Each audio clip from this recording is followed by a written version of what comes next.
Hi, I'm Mystery Man of Love. Today I would like to talk about all my lovely quote-unquote fans out there. First I'm going to start with Bree1920.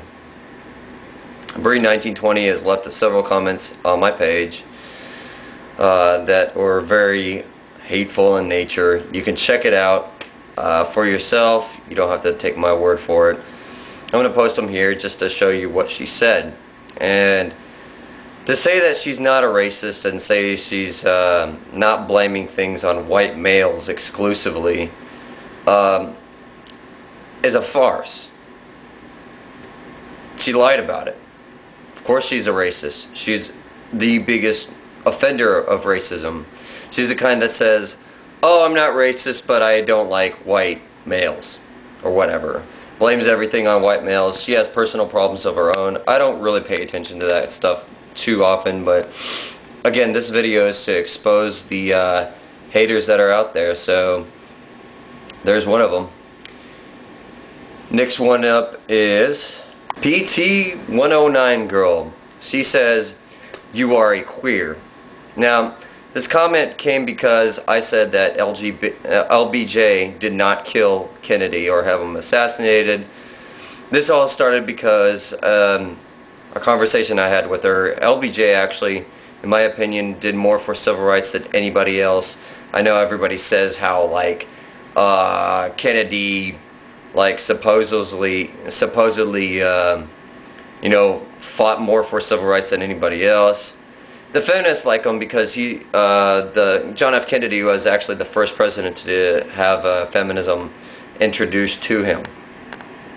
And people like her, of course, need to be opposed and say, no, you're wrong. LBJ did not have Kennedy killed. That's a bunch of conspiracy theory stuff. But what really happened was she got angry because I told her that, oh, you must be the smartest person in the world. You know, where's your evidence for LBJ actually killing Kennedy or having him assassinated? Nah, da, da, da, da, da. You know, this goes back to, like I said, this goes back to the conspiracy theorists that are willing to pretty much believe anything. And, of course, she hates fags because, you know, she wouldn't be calling me one, trying to insult me if she did. It's people like that that are bigoted, sexist, and racist, and I don't tolerate that kind of behavior, and I will expose you on my channel. Thank you. So anyways, on to the next user who I've been dealing with. Next user is Carl Smith 00. She claims that feminism is a huge part of secular, feminism is a huge part of secular humanism.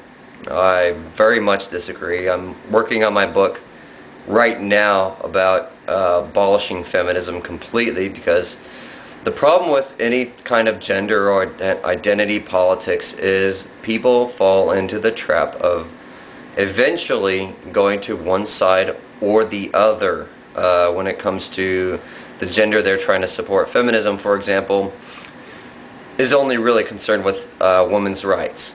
Has nothing to do with equality, and this is something that I've been preaching for a long time. People tend to not listen, but I mean I have evidence for it. It's true. There's nothing that gets around that, and that's the trap that I don't want men's rights activists to fall into. Men's rights activists do have very legitimate concern, and they're feminists with very legitimate concerns when it comes to civil rights in the United States of America, and I applaud them for their effort. And I'm not saying I'm against what they stand for. The problem is, if you make it a gender issue, it becomes a gender issue, and that actually separates us more. It's just like the Black Panthers only, or the United Negro College Fund, or the let's see, National NAACP. All those associations only look out for pretty much black people. And the problem is, you're not supporting the rest of humanity, and when you ignore the rest of humanity, that's where I have a problem with it. It's the same with the men's rights activists, it's the same with the feminists, it's the same with the Black Panthers, white supremacists, everything like that. It actually adds to the bigotry that actually exists. So no, I don't agree. Feminism is not the same as secular humanism. I think secular humanism, personally, is the best way to go.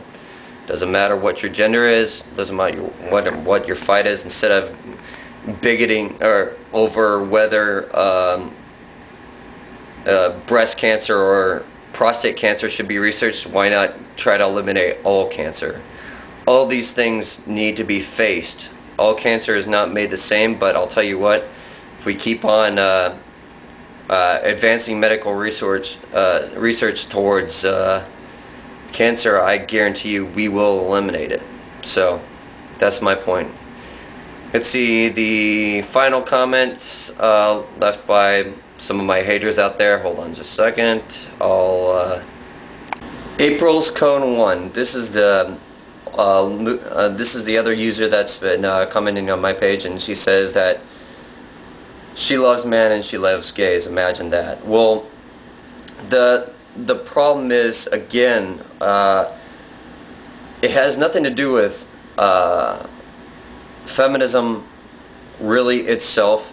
The problem is the feminists that actually support gay rights and men's rights, they don't exist. The National Organization for Women doesn't do anything, doesn't pass any single law regarding this. The feminist majority doesn't pass any single law regarding these issues. They have never fought for gay rights. They have never fought for men's rights at all. And those are the ones that are actually in power. I'm not saying the feminists are bad. No, I think they have a very noble goal. Unfortunately, they don't have a lot of funding. They don't. I mean, they don't. They might be able to picket every weekend or so in like a major city, but that's about it. They don't have any laws that they're actually trying to pass and force. You know, get senators to sway any which way on. National Organization for Women, Feminist Majority, those kind of organizations are the only ones that are in power. And April, I don't hate you. I mean, you're cool. You know, I have nothing against your opinion. I'm glad you don't personally hate gays or men. I'm very glad to hear that. However, again, you don't need feminism in order to do it. Secular humanism is the only thing you need to fight for civil rights. Anyways, but thank you for writing comments down on my website. Keep on coming. I really enjoy them, and please subscribe.